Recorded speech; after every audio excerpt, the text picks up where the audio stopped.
नमस्कार, मी प्राजक्ता. इंडी जर्नलच्या इंडी चॅट या कार्यक्रमात आपल्या सर्वांचं खूप खूप स्वागत.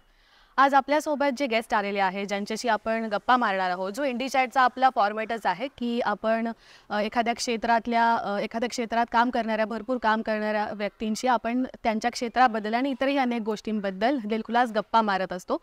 तर आज आपल्यासोबत गप्पा मारायला आलेले आहेत श्री मंजुल भारद्वाज. तुमचं खूप खूप स्वागत.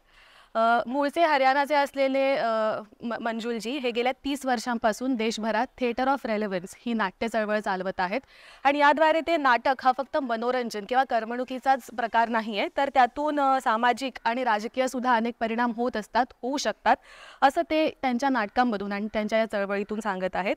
तर याच थिएटर ऑफ रेलेव्हन्सबद्दल आणि त्यांच्या नाट्य चळवळीबद्दल, त्यांच्या नाटकांबद्दल आपण आज त्यांच्याशी गप्पा मारणार आहोत. तर जर मला वाटतं सगळ्यात आधी आपण सुरुवात केली पाहिजे ती म्हणजे आपण आत्ता दर्शकांना सांगितलं की थिएटर ऑफ रेलेव्हन्स याच्याबद्दल आपण बोलणार आहोत. तर हे थिएटर ऑफ रेलेव्हन्स म्हणजे नक्की काय आहे हे आपण त्यांना थोडंसं सांगू शकतो का? हां, नमस्कार. थिएटर ऑफ रेलेव्हन्स जसं नावातच आहे की हे theatre which is relevant. Right. याचा प्रसंग समजून घेणं गरजेचं आहे, कारण हे प्रश्न जेव्हा मी हे नाट्यसिद्धांत 12 ऑगस्ट 1992 रोजी मांडणी केली, त्याबद्दल बौद्धिक वर्ग हा प्रश्न विचारत होता. याचा अर्थ ते रेलेव्हंट थिएटर करत नाही. तर त्यांना मी हे असं उत्तर दिलं की चुकून एक सायंटिफिक प्रक्रियेला जाणून घेणं, जसं निसर्ग आहे तो सायन्सच आहे, पण E=mc² आपण त्याचा एक फॉर्म्युला शोधून काढलं आणि त्याप्रमाणे जगणं, त्याप्रमाणे प्रयोग करणं सातत्याने, तो म्हणजे सायंटिफिक आपण म्हणतो. Otherwise this is all technical. जसं आज सगळे स्मार्टफोन वापरतात, आपण कॅमेराही वापरत आहोत. कॅमेरा सायन्स आहे का? उत्तर आहे नाही. कॅमेरा टेक्निक आहे, पण ते सायन्सचा सिद्धांतावर निर्मित झालेली टेक्निक आहे. तसंच जगामध्ये जे थिएटर होत आहे, तो थिएटर ॲक्च्युअली एक नुमाइश झाली आहे, म्हणजे शो झाला आहे. म्हणजे आम्हाला जसं मराठीत ना खूप सुंदर शब्द आहे प्रयोग, नाट्य प्रयोग, पण त्याचा उलट आहे की ते प्रयोग करत नाही, ते एक मेकॅनाइज्ड शोबाजी करतात. ठरलेले टाळ्या वाजतात, ठरलेले अंतराळावर गिमिक्स येतात, ते ठरून केलेले जातात. पण इथे थिएटर ऑफ रेलेव्हन्सला समजण्यासाठी हे गरजेचं आहे की मीही असंच जेव्हा माझं 14, 15, 16 या वयात आपण एक बघतो की काय करिअर आपण करूया, त्यावेळी मी नाटकात काम करायला ठरवलं आणि मलाही खूप भावत होते ते soliloquies, to be or not to be, that is a question, आणि स्टेजवर असं एम्पॉवर करायचं. आणि त्या युफोरियामध्ये मी हॅमलेट केलं मुंबईमध्ये. पृथ्वी थिएटरमध्ये त्याचे 4 प्रयोग झाले. मग 4थ्या प्रयोगात काय झालं की क्लॉडियसला ते स्वॉर्ड फायटिंग मध्ये इथे लागलं, डोळं वाचलं, पण त्यातून काय झालं, शो बंद पडला. आणि तो सेट होता तो माझ्या म्हणजे रेंटवर जे फ्लॅट होता त्याच्या समोर होता, तो गळत होता, मुंबईचा पाऊस पडत होता आणि माझा भयंकर आयुष्यात क्रश झाला. माझी वय होती 20-21 आणि त्या काळात 5 लाखाचा कर्ज आणि सगळं बाकीचे करिअर सोडून आणि यामध्ये, आणि माझ्या समोर एक पट्टी म्हणजे ज्याला आपण म्हणतो ब्रेड आणि इतर सामान, तो यूपीचा एक भैया होता आणि तो मला दररोज विचारायचं की तुमच्या नाटकाचं काय, हिंदी में बोलता था वो, आपके नाटक वाटक का क्या हुआ. आणि मला तो मीठ नाही ॲसिड सारखं लागत होता. पण 100व्या दिवशी मी ऐकलं तो माणूस बोलत काय. आणि इथे समजून घेणं गरजेचं आहे की मी रेलेव्हन्स जेव्हा म्हणतो ते काय, की तो बोलत होता की तुमचं नाटक कधी होणार आहे. आणि त्या दिवशी मी ऐकलं की हा माणूस हा असं का नाही बोलत आहे की आमचं नाटक कधी होणार, हा असं बोट दाखवून का बोलत आहे की आमचं नाटक, तुमचं नाटक कधी होणार, हा आपलं नाटक कधी होणार हे का नाही बोलत आहे. आणि त्या सिल्वर लाईन होती माझ्या बोध ज्ञानाची. आणि मग मी अख्ख्या जगाचं हे विश्लेषण केलं की नाही, प्रेक्षकाला काय हवं ते कोणी विचारत नाही त्यांची काय हाऊस आहे, त्यांचा कुठून पैसा मिळतात, कुठून त्याला गल्ला भरू प्रयोग असतात, गल्ला भरू नाटकाच्या शो बाजी होऊ शकते, त्यासाठी ते नाटक करतात. आणि मी माझ्या आत गेलो की हो, टू बी और नॉट टू बी याच माणसाची काय देणं घेणं. ओके, तर तिथून मी हे सिद्धांताची की प्रेक्षक हा रंगभूमीचा सर्वात मोठा रंगकर्मी आहे, सर्वात मोठं त्याचा मालक आहे आणि तोच श्रेष्ठ आहे. आणि त्यानंतर मी अख्ख्या जगामध्ये वेगवेगळ्या थ्योरीज जे पाहिलं ते जास्त ऍक्टिंग बद्दल आहे, किंवा जो फोर्थ वॉल नावाचं तुम्ही ऐकलं असेल, किंवा एम्प्टी स्पेस तुम्ही ऐकलं असेल. पण तुम्ही कुठे असंच ऐकलेलं नाही आहे की theatre is a ultimately independent medium of, or you can say independent philosophy of human liberation. म्हणजे नाटक जे आहे मानव उन्मुक्ततेचा उन्मुक्त दर्शन आहे.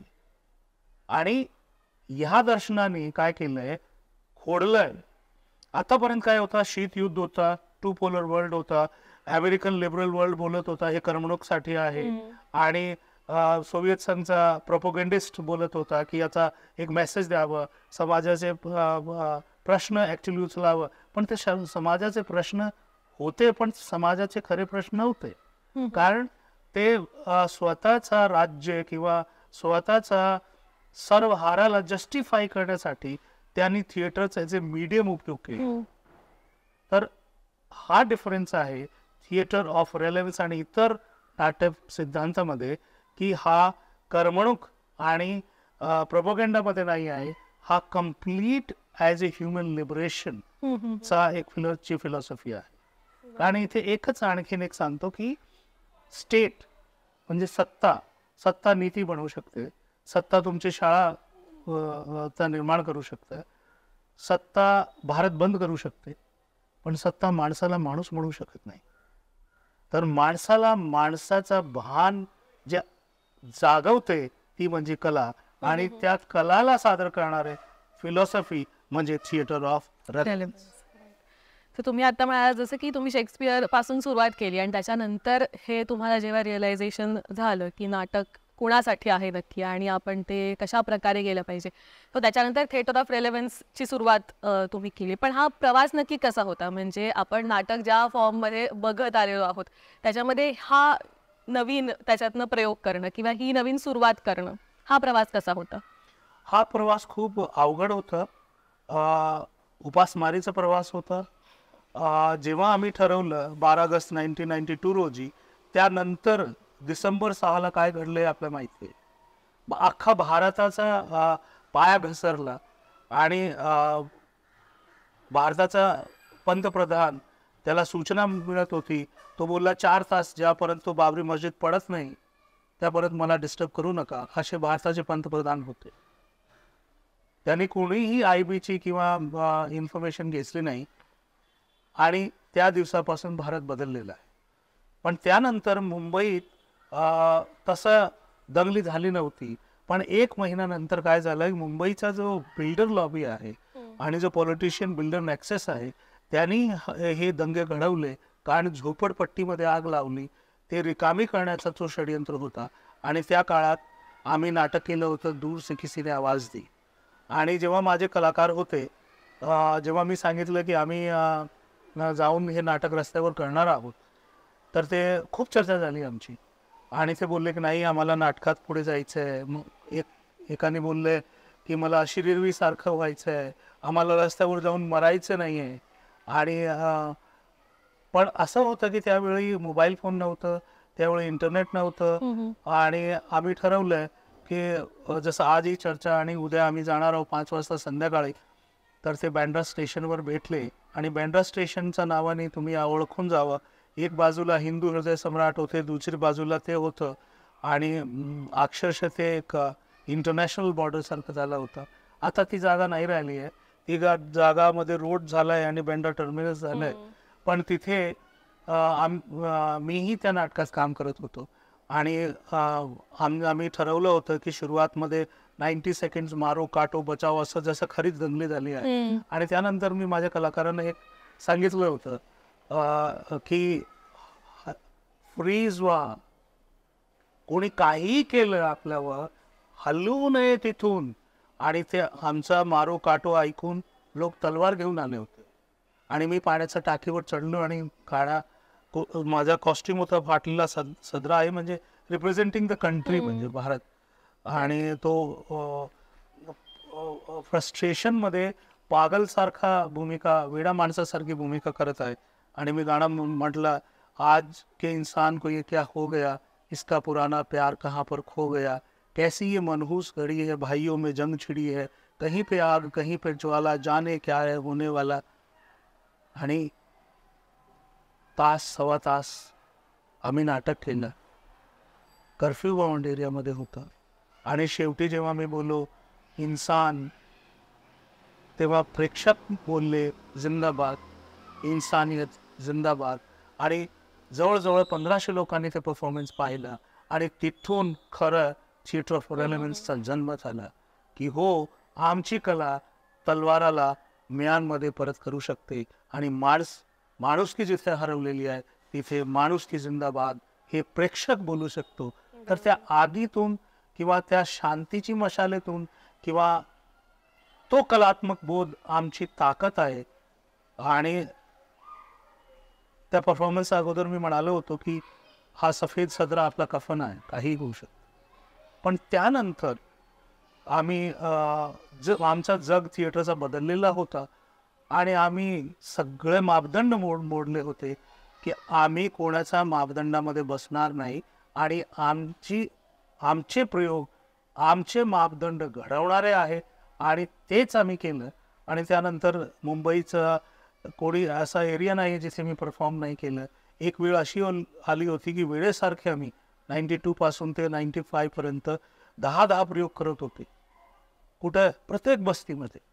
आणि जे म्हणजे त्या काळात मी ठरवलं असतं तर तो पॉलिटिकल मास, त्या माझे प्रेक्षक होते, त्याचा पॉलिटिकल उपयोग झाला असता. पण आम्ही थिएटरमध्येच राहिलो.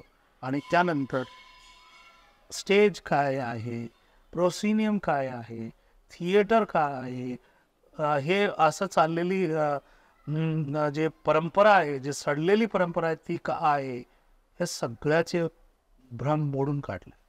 बरोबर. ही सुरुवात जी झाली तर ती सुरुवात हिंदीमध्ये झाली, पण त्याच्यानंतर मराठीत ही नाटकं आली. तर ती सुरुवात कधीपासून झाली आणि ती कशा प्रकारे आणि कुठली कुठली नाटकं मराठीमध्ये आणलेली आहेत? अशी या भाषेवरून मला ना एक सुंदर अनुभव कळतं की जेव्हा मी वेड्यासारखा परफॉर्म करत होतो आणि मला युरोपवरून इन्व्हिटेशन आलं. हे 99 ची घटना आहे. आणि मग मी थक्क झालो की सरकारशी मी भांडतो, माझ्या आई वडील आजोबा कोणीच हा जे असतं ना की आमच्या रक्तात कला आहे, आमच्या रक्तात क्रांती आहे, आमच्या रक्तात सत्ता आहे, आमच्या रक्तात हिंदुत्व आहे, आमच्या रक्तात राम राम राम आहे, असं काही नव्हतं. तर मी हादरलो की माझ्या थिएटरमध्ये असं काय आहे. कारण इथे मी इकडचे जे थिएटरचे म्हणजे आपले लोकप्रिय पंतप्रधान तर आता आले ना,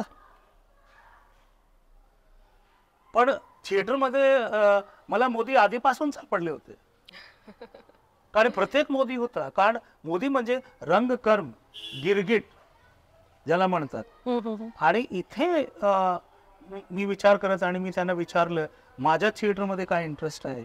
आणि जसं आपण आधी काळात पोरगीचं लग्न पॅट्रियार्कल सिस्टममध्ये पोरगीचं लग्न ठरवतो ना आणि 100 प्रश्न विचारतो, जाऊन चौकशी करतो, मी त्यांच्याशी असं संवाद केला वर्षभर आणि डिस्करेज केलं. फायनली मी त्यांना डोकं खायला सुरुवात केली की माझ्या नाटकात तुमचा इंटरेस्ट काय आहे. ते बोलले तुमच्या नाटकात शांतीसाठी आहे. ज्या तळागाळाच्या माणसासोबत तुम्ही काम करतात त्यांना तुम्ही व्हायलन्स पासून पीसकडे आणतात, म्हणून आम्ही तुम्हाला इन्व्हाइट करतो. आणि मग मी त्या काळात मुलांसोबत, झोपडपट्टीच्या मुलांसोबत काम करत होतो. तिकडचे 7 मुलं घेतले. 10 वर्ष आयुष्य होतं, 11, 12, 13 असं. आणि नाटक लिहिलं होतं B7. 7 सुंदर पक्षी होते. आणि 7 सप्टेंबर द इयर 2000 मध्ये एक्सपो म्हणजे हायेस्ट कॅपिटलिस्टिक प्रॉफिट बेस्ड इव्हेंट होती हॅनोवर शहरात जर्मनीमध्ये. आणि युनेस्कोचा तो प्रोग्राम होता. आम्ही सादर केलं. हाऊसफुल होता, स्टँडिंग ओवेशन होती. आणि तुझ्यासारखी सुंदर BBC ची जर्नलिस्ट होती, बाहेर पडली ती आणि लाईव्ह BBC ला मला विचारलं तिने, live, mister Bharadwaj do you know Deutsch, क्या आप जर्मन जानती हैं, क्या जवाब होगा? आणि मी बोललो आपण याची रिहर्सल करून विचारा ना, तुम्हाला जर्मन येते का? तुम्हाला जर्मन येते का? तुम्ही मराठीत रडू शकतात का? म्हणजे can you cry in English? तर माझ्या जे थिएटरची भाषा होती, एक तर ते लोकांच्या मुद्द्यावर होती. तर भाषा समजा त्या काळात हिंदी किंवा मुंबई किंवा थोडंसं मराठी किंवा थोडीसं इंग्रजी या शब्दावर होती, पण ही माणुसकीची भाषा होती आणि त्या भाषेला घेऊन आम्ही थिएटर करत होतो. पण मराठी भाषामध्ये मी लिहायला सुरू केलं ते हल्ली 5 वर्ष अगोदर. पण मी महाराष्ट्राचे ग्रामीण पातळीवर खूप वर्कशॉप घेतले. विदर्भ असू द्या, मराठवाडा असू द्या, कोल्हापूर कोकण असू द्या, उत्तर महाराष्ट्र असू द्या. तर पण मराठी नाटकाच्या लिखाणाची सुरुवात मी केली आहे जेव्हा मी नाटक लिहिलं होतं अनहद नाद, अनहर्ड साऊंड्स ऑफ युनिव्हर्स. म्हणजे झालं असं की मी वेगवेगळ्याच लोकांच्या मुद्द्यावर नाटक लिहितोय, पण कला आणि कलाकाराच्या मुद्द्यावर नाटक नाही लिहित. तर तेव्हा माझ्याकडे एक मराठी कलाकार आले आणि मग मी एक्सप्लोर केलं. आणि पहिला बहुभाषिक नाटक होता अनहद नाद, अनहर्ड साऊंड्स ऑफ युनिव्हर्स. आणि त्यानंतर जेव्हा कोरोना काळ मराठी रंगभूमी बंद झाली, म्हणजे पंडित विष्णुदास भावेची रंगभूमी थांबली, तिथून थिएटर ऑफ रेलेव्हन्सनी समतावादी, संविधान संमत, न्यायसंगत भारताचे निर्माण करण्यासाठी एक समतावादी रंगभूमीचा जन्म दिला. म्हणजे 3 जानेवारी 2021ला जेव्हा माझं पहिला मराठी भाषेत लिहिलेलं नाटक लोकशास्त्र सावित्री याचा प्रयोग केले. 3 जानेवारी आपल्याला माहिती आहे सावित्रीबाई फुले जयंती आहे. आणि हॅट्स ऑफ टू माय प्रेक्षक. म्हणजे माझं जेव्हा जेव्हा मला हा दृश्य माझ्या डोळ्यासमोर येतो की लोक प्राण वाचवण्यासाठी घरात बसले होते, पण माझे प्रेक्षक 300 रुपयाचं तिकीट खरेदी करून प्राण हातात घेऊन थिएटरमध्ये आले आणि त्याने त्या काळात हाऊसफुल केलं. आणि हे मराठी रंगभूमीचा पुनर्जन्म आहे. आणि त्यानंतर मराठी रंगभूमीवर मी दुसरं नाटक आणलं ज्याचं नाव आहे गोधडी. आणि तो गोधडी ही सत्तावर प्रहार आहे. आजची सत्ता बोलते की आम्ही संस्कृतीला जगतो, आम्ही धर्माला जगतो. माझ्या मेंदूत हा प्रश्न खूप घुमत होता, भन्न करत होता. संस्कृती म्हणजे काय आणि संस्कार म्हणजे काय? 6% लोकांची जी परंपरा आहे ते अख्खा भारताची आहे का? आणि तुम्ही समजून जा 6% मी जे का बोलत आहे की जो उच्चवर्णीय लोकांची संस्कृती अख्खा भारताची संस्कृती नाही आहे आणि तो संस्कृतीचा शोध घेतोय तो नाटक आहे गोधडी. आणि हाही अख्खा महाराष्ट्रामध्ये आज गाजलेलं नाटक आहे. म्हणजे मी असं म्हणायला थोडंसं मला नाही बोलायला हवं, पण मला खूप छान वाटतं की मी मराठीत आता 2 नाटक लिहिले आणि दोघंही मराठीचे नंबर 1 नाटक आहे. म्हणजे गोधडी पाहायला 2000 प्रेक्षक होते जेव्हा हे विद्रोही साहित्य संमेलन मध्ये सादर झाला. पुण्यामध्ये याचे प्रयोग झाले, मुंबईमध्ये झाले, नाशिक आणि सगळीकडे सगळं गोधडी आणि लोकशास्त्र सावित्रीची चर्चा करत आहे. राईट. आत्ताच आपण बोलत तुम्ही भाषेबद्दल बोललात. जर लोक शिक्षण म्हणायचं झालं किंवा राजकीय शिक्षणात भाषेचं काय महत्त्व असतं? आणि भाषा म्हणजे फक्त मराठी किंवा हिंदी अशी भाषा नाही, मात्र ती भाषा कोणत्या प्रकारे बोलली जाते, तर त्याचं महत्त्व काय असतं आणि नाट्य चळवळीत त्याच्यामुळे त्याचं काय महत्त्व? तुम्ही खूप छान प्रश्न मांडला की भाषाचा प्रश्न जे आहे ना, नुसतं आणि नुसतं राजकारण आहे. एक माणूस महाराष्ट्रात आला, तो बोलला आम्ही मराठी, मी मराठी आणि मराठी भाषा आणि मराठी अस्मिता. तो ॲक्च्युली मराठी नव्हता. तो इंदोर आणि इथून कुठून त्याचे पूर्वज होते, पण त्यांनी भाषाचा मुद्दा पेटला. जसं पण मी भाषाच्या पलीकडे माझी चेतना जागृत झाली आहे. भाषामध्ये ज्ञान नाही आहे. आपण इथून सुरू करू. भाषामध्ये ज्ञान नाही आहे. ज्ञान किंवा ज्ञान दृष्टी माणसाच्या बुद्धीमध्ये आहे. त्याला व्यक्त करण्याचं माध्यम आहे भर भाषा. जर भाषामध्ये दृष्टी असली तर संस्कृत भाषा वर्णवादाची भाषा कशी झाली? संस्कृत भाषा नाण्याची भाषा सोडून शोषणाची भाषा कशी झाली? इंग्रजी भाषा आज सर्वात जास्त जगात बोलली जाते, ते इम्पिरियलिस्टिक भाषा का झाली? हिंदी जी भाषा आहे त्या भाषा ज्या प्रदेशात बोलली जाते तिथे सर्वात जास्त अशिक्षित लोक का आहेत? धर्मांध लोक का आहेत? तर भाषा जी आहे आपला एक पडाव आहे, माणसाची एक अभिव्यक्ती आहे. त्याचा सन्मान ठेवायला हवं, पण बुद्धीला घाण ठेवायला नको की हा भाषा मला येत नाही तर माझ्याकडे ज्ञान नाही. असं मी इंटरनॅशनल जेव्हा वर्कशॉप केले तेव्हा मी त्यांना बोललो की तुम्हाला मराठी येते का? समजा युरोपमध्ये जाऊन मी विचारलं तुम्हाला मराठी येते? बोले नाही. तुम्हाला हिंदी येते? नाही. म्हणे का तुम्ही इलिटरेट आहात, अनपढ आहात, अंगठा छाप आहात. आणि मी शेवटी त्यांना म्हणालो की आम्हाला तो शब्द त्या भाषेमध्ये बोलता येत नाही म्हणून भारत इलिटरेट नाही आहे. आणि आता तर सगळे अंगठा छाप आहे. तुम्ही मोबाईल वापरतात, अंगठाचा वापर करतात. तुम्ही अटेंडन्स देता, बायोमेट्रिक्स तुमचा आधार आहे, अंगठा आहे. तर या टेक्निक आणि स्मार्टफोन आणि डिजिटलने ते सर्वांना अंगठा छाप केले. तर भाषा गरजेची आहे समजण्यासाठी, पण त्याचं राजकारण व्हायला नको. राईट. थोडंसं आता वेगळ्या मुद्द्याकडे येऊन असं म्हणते की आपण जर नाटक हा कला प्रकार म्हणून बघितला तर ज्या प्रकारे तो एक्सप्लोर केला जातो किंवा ज्या प्रकारे त्याच्याकडे बघितलं जातं तो मासेससाठीचा कला प्रकार आहे असं म्हणून मोस्टली बघितला जात नाही. आपण जरी मराठी, तुम्ही जसं म्हणालात की आपण मराठी रंगभूमी जर पाहिली तर ज्या प्रकारे ट्रीट केलं जातं नाटकाला किंवा इवन प्रेक्षकांना सुद्धा, म्हणजे एका प्रकारे आपण नाटकांच्या शोचे तिकीट्स जेवढे असतात ते बघतो तर एका अर्थाने त्याची प्रस्तुती सुद्धा थोडीशी तशाच प्रकारे होतीये का की तो मासेससाठी नाही तर काही लोकांसाठीच किंवा एलिट वर्गासाठीच तो आहे की काय, अशा प्रकारे त्याची प्रस्तुती सुद्धा केली जाते. अशा प्रकारे समज आहे. मात्र तुम्ही हा तुम्ही नाटक हा जो प्रकार आहे तो तळागाळातल्या प्रत्येक व्यक्तीपर्यंत पोहोचला पाहिजे याच्यासाठी प्रयत्न केला. मात्र ही जी समज आहे की हा मासेससाठीचा कला प्रकार नाहीये ती तशी का आहे? त्याच्या मागचं कारण काय आहे? समाजामध्ये ना वर्णवाद पसरलेला आहे. तुम्ही याचं उदाहरण घ्या. हे चौकटीमध्ये गल्ली भरून नाटक करणारे जे लोक आहे, जे आपल्याला एलिट म्हणतात, त्याचे नाव जरा नीट बघा. त्यांचे आडनाव कोण आहे? तेच उच्चवर्णीय आहे. आणि उच्चवर्णीयाला सत्ता गाजवायची असते, त्यांचं मासेचे काय देणं घेणं नाही आहे. आणि तसंच मासेचलाही पडलेलं नाही आहे.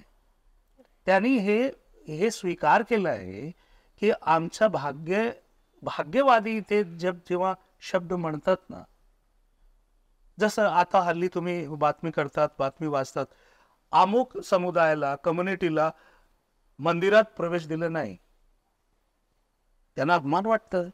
आणि आम्ही ज्या दृष्टीने बघतो, अरे सोडा ना, मंदिर हा जे आहे अंधविश्वास आहे. देव असलं असतं तर तुम्ही उपवासी राहिले असते का?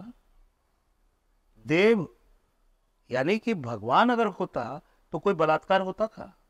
भगवान जरी असला तर कोणी उपासी राहिला असतात का? हे प्रश्न आम्ही सगळे गोधनी नाटकात उचलले आहे. तर ही सत्ता जी आहे, जसं याला आपण म्हणतो की खूप लोक म्हणतात आणि मी ते खोडतोय, क्लासिक आहे. मी जर आयुष्यभर करत राहिलं तर माझाही घराणा होईल. घराणेशाही म्हणजे क्लासिक नाहीये, तो रट्टाळ आहे तो. आणि हे रट्टाळ सत्ताच्या सोबत ह्या उच्चवर्णीयांनी तेच सांगितलं की हेच गायन आहे, हेच कला आहे. आणि फोक फॉर्म काय? शेतात जाऊन बिंदास ओरडतो आपण आणि त्यामध्ये बहिणाबाई सारखे येतात, अरे संसारा संसार. त्यामध्ये आणखीन फोक गायक येतात, कारण तो सतत वाहत राहतो. म्हणजे हे क्लासिक नावाची विहीर आहे, बेडूक आहे आणि हे नद्याचा प्रवाह आहे आणि त्या प्रवाहाला आम्ही सन्मान देतो, त्या प्रवाहाप्रमाणे आम्ही जगतो. आणि मला शंका नाही आहे की नाटकाला कला म्हणतात. नाटकच कला आहे, थिएटर तुम्ही खोलून बघा. दी आर ते म्हणजे यामध्ये त्या तुमचे पेंटिंग आहे, तुमचं संगीत आहे, तुमचे वाद्य आहे, अभिनय आहे, सगळं आहे. बरोबर. पण यांनी काय केलंय, धन संपदेचा वापर करून ते जसं जसं विकास होत गेले ना. आता मला सांगा, हे फोर्थ वॉल जे कॉन्सेप्ट आला, हा प्रोसिनियम थिएटरला भारतात कुठे होतात का? आधी काय होतं, उच्चवर्णी आणि मी जाणीवपूर्वक तो शब्द नाही वापरत आहे, कारण जो पैसा आणि सत्ता येतो तो तसाच वागतोय, म्हणून मी उच्चवर्णीय बोलत आहे.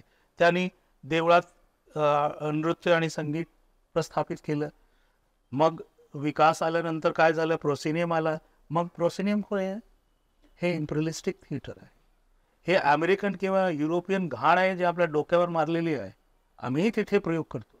आणि चौथा तुम्ही बघितलं का, रंग मंदिर तर रंग मस्जिद का नाही, रंग गुरुद्वारा का नाही, रंग चर्च का नाही. हे जे तुम्ही जाणीवपूर्वक भाषेचा वापर करून आणि भावनाचा तडका देऊन आपल्या वर्णाला तिथे टिकवायचं आहे. इसलिए तुम्ही रंगग्रह म्हणा, नाट्यग्रह म्हणा, आणि जे थिएटर ऑफ रेलेव्हन्सने हे केलं आहे, रंग कर्म म्हणतो ना आपण. रंग म्हणजे जसा हा रंग काय आहे, हिरवा. हिरवा रंगाचा अर्थ जो पॉलिटिकल अर्थ, पॉलिटिकल अर्थी आणि नैसर्गिक अर्थी है ना. प्रॉस्पेरिटी. प्रॉस्पेरिटी. सफेद रंगाचा काय अर्थ आहे, पीस. पीस. सो प्रत्येक रंगामध्ये एक विचार आहे आणि त्या विचाराचा कर्म म्हणजे रंगकर्म आहे. हे थिएटर ऑफ रेलेव्हन्सनी अख्ख्या जगाला खाडकून समजवलंय, दाखवलंय आणि प्रस्थापित केलंय. सध्या आपण ज्या परिस्थितीमध्ये आहोत, ज्या प्रकारचं पोलरायझेशन आपण बघतोय, अर्थात तुम्ही मगाशी सांगितल्याप्रमाणे थिएटर ऑफ रेलेव्हन्सची सुरुवातच झाली त्यावेळेस अशा प्रकारचं पोलराइज्ड वातावरण तयार झालेलंच होतं एका वेगळ्या कारणामुळे देशात, आणि आत्ताही आपल्याला ते दिसतंय. तर यामध्ये नाटक हा एक अभिव्यक्तीचा आविष्कार आहे. तर अशा वातावरणात त्या अभिव्यक्तीवर परिणाम झालेला तुम्हाला दिसतो का, किंवा त्यामध्ये काही बदल झालेले तुम्हाला दिसत आहेत का? एक समजून घ्यावं, थिएटर ऑफ रेलेव्हन्सनी व्याख्या केली आहे, कलावंत हा विद्रोही असतो आणि जो विद्रोही नाहीये तो कलावंतच नाही. हे समजून घ्या, पहिली गोष्ट. दुसरी गोष्ट, भारतीय मान्यता पण ते भरत मुनीने नाट्यशास्त्र लिहिलं, त्याची मायथॉलॉजी तुम्ही बघा की देव आणि दानवाचा भांडण होत होता. देव गेले ब्रह्माकडे, ब्रह्माने भरत मुनीला सांगितलं की असा आविष्कार कर, दृश्य श्रव्य हे प्रस्थापित आहे ना, आणि मग दोघे शांतीने बघू शकतात. याचा अर्थ नाटकाचा उद्गम राजकारणासाठीच आहे. पण जे भारतात जे सोकॉल्ड ड्रामा स्कूल आहे ना, आणि तथाकथित सिनेमामध्ये 5 रुपये मध्ये विकणारे काहीतरी नट आहे ना, मी त्यांना अपमान शब्द, त्यांची कलाचा अपमान नाही करत, पण जिथून त्यांना ट्रेनिंग मिळाली आहे तिथे ते काय सांगतात, नट आहो, आम्ही कलावंत आहो, राजकारणाची भाषा काढू नये. अरे काय मग तुम्ही बडाईगिरी करणार का? इथे समजून घ्यावं की नाटक आणि राजकारण याचा संबंध आहे, आणि ज्यांना तो संबंध कळत नाही तो कलावंतच नाही. पहिली गोष्ट. दुसरं की आजपासून नाहीये, सत्ता कोणत्याही रंगाचा असू द्या, लाल बावटा असू द्या की भगवा बावटा असू द्या की हिरवा बावटा असू द्या, सगळे कलावंताचा विरोधात आहे. आणि यामध्ये ते काय करतात, कलाचे खूप सुंदर थिएटर ऑफ रेलेव्हन्सने विश्लेषण केलं आहे की कलामध्ये एक विचार आहे, दुसरा एस्थेटिक आहे. एस्थेटिक म्हणजे त्याचा सौंदर्यबोध. तर सत्तानी काय केलंय, सत्तानी त्याला बळगावलं, आपल्या बाजूला केलंय.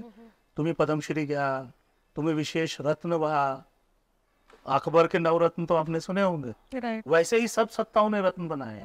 तर त्याला भोगवादी केलं, त्यांनी एवढं मोठं भोग दिलं, त्यानं याला म्हणतात ना शराब आणि शबाब आणि सगळं भोग.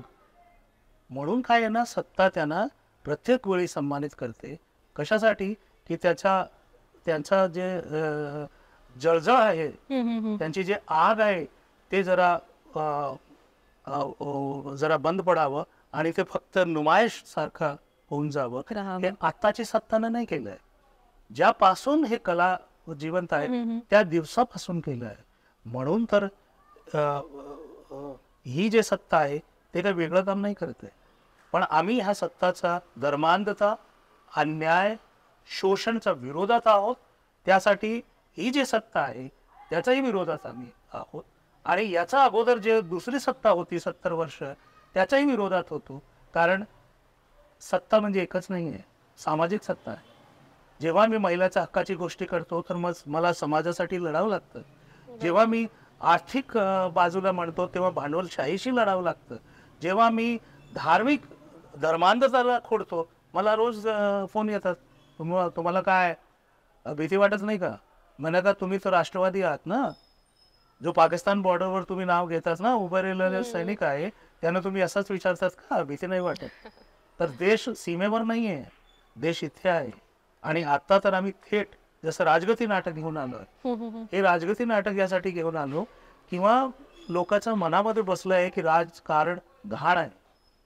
हा सर्वात मोठा षडयंत्र केला आहे.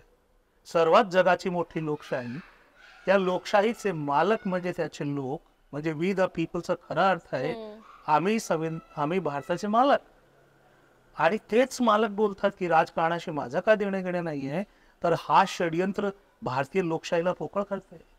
आणि त्याला जागवण्यासाठी आम्ही जरी या नेत्याच्या विरोधात आहोत तर आम्ही कलावंत बोलत आहोत की राजनीती पवित्र नीती आहे. कारण तुम्ही देवाला मानत असाल, प्रकृतीला मानत असाल, त्यानंतर तुमचं कल्याण करणारी जी नीती आहे ते राजनीती आहे. आणि म्हणून आम्ही नाटक लिहिलं की माणसानं जागे हो. आणि हे राजनेत्यालाही खरं माहितीच नाही ऍक्च्युली. राजनेता यासाठी राजनेता आहे आज कारण भारतात पोट भरण्यासाठी सगळं अंध दौड मध्ये चालले आहे.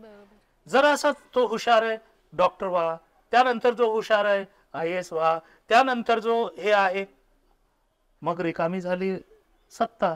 बरोबर. सत्तामध्ये कोण येतं? अगदी सरळ, तुम्ही टपरीवर बसा आणि 15 वर्ष तिथे खपवा. तुम्हाला पॉलिटिकल पक्ष उचलणार.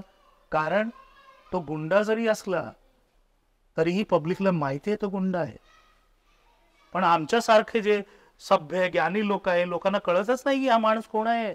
कारण घराबाहेर आम्ही पडतच ना हो. म्हणजे तो गुंडागिरी सार्वजनिक रूपाने करतो तर तो गुंडा असू द्या तर सार्वजनिक रूपाने तो निवडूनही येतो. तर हे जे पोट पर्यंत बघण्याची मर्यादा जी आहे भारताचा मालक होऊन, हे भारतासाठी घातक आहे. म्हणून राजकारण घाण आहे. आणि अतिशय राजकारण विकलं गेलं आहे. म्हणजे 92 पासून ग्लोबलायझेशन पासून भारतामध्ये 3 प्रोसेस घडत आहे, मंडल, कमंडल आणि भूमंडल. आणि ह्यानीच भारताचे असे हाल केले आहे की भारत राहील किंवा नाही. तर आयडिया ऑफ इंडिया याला आम्ही वाचवण्यासाठी आणि लोकशाहीला वाचवण्यासाठी, इवन राजकारणी माणसाची जी छवी आहे मलिन घाण, त्याला स्वच्छ करण्यासाठी आणि भारताची जनतामध्ये तुम्ही भारताचे मालक आहात हे चेतना पेटवण्यासाठी आम्ही राजगती नाटक घेऊन आलो आहोत. ते माझं 3रं नाटक आहे. हे मराठीत येस.